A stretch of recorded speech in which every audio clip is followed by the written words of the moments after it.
According to this perspective, history can largely be explained by the impact of courageous and inspired individuals who challenge the status quo, leading to irreversible changes that forever alter the course of human affairs. I leave it to the listener to assess for themselves whether Lue Elizondo is one of those people.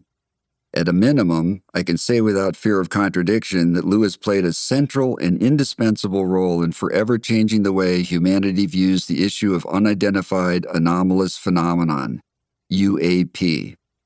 Indeed, revelations regarding the UAP issue may soon cause humanity to reframe its view of itself and our place in the cosmos.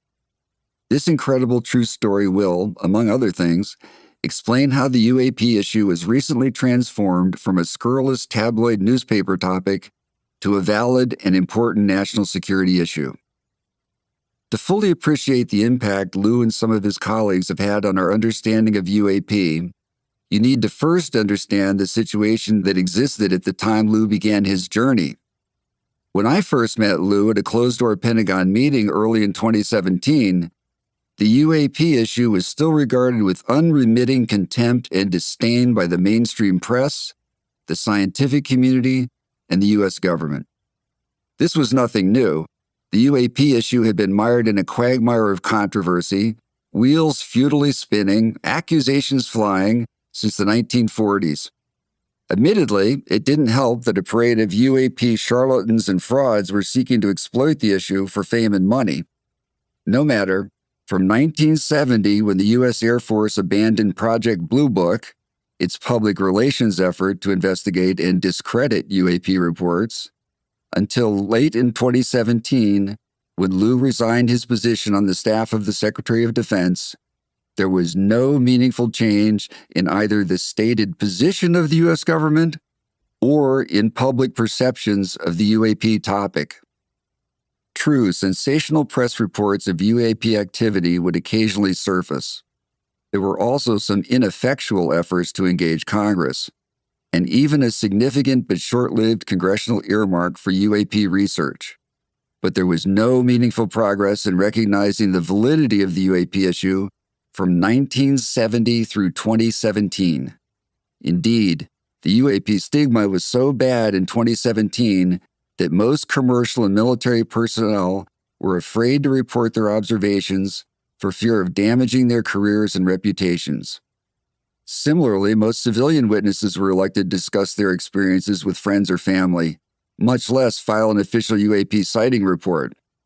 Meanwhile, the handful of people at the Department of Defense who had a serious interest in the issue were careful to conceal it from any but a few trusted friends. Prior to 2017, when DoD personnel discussed UAP, it was usually behind closed doors or in whispers. This climate of hostility toward the UAP issue was a direct result of U.S. government policies formulated by the CIA's Robertson Panel in 1953. Claiming to fear U.S. air defense communications might be overwhelmed by UAP reports, this CIA panel advised the Air Force to enlist the Walt Disney Company and the mass media in a campaign to, quote, debunk, end quote, UAP. A subsequent Air Force-funded UAP study at the University of Colorado went further, declaring the topic devoid of scientific merit. Chaired by physicist Edward Condon, it went so far as to recommend that academic institutions ensure students could not receive academic credit for studying the UAP issue.